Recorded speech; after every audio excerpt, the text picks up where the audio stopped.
You ask Tiger to calculate. This deals with finding the midpoint between 2 points.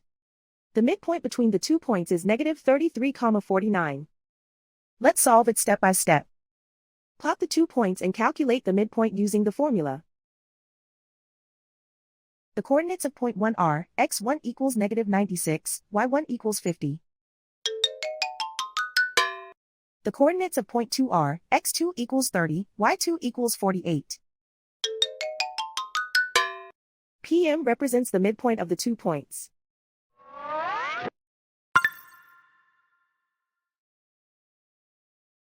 Use the x values in the midpoint formula to find the midpoints x. x1 equals negative 96. x2 equals 30.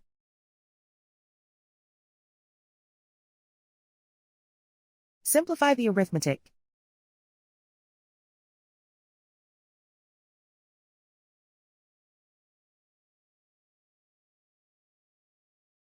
Use the y values in the midpoint formula to find the midpoints y.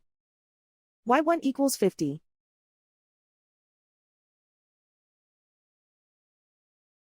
y2 equals 48.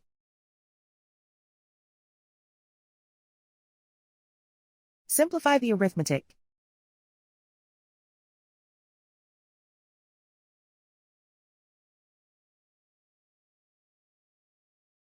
And so, the midpoint is negative 33,49.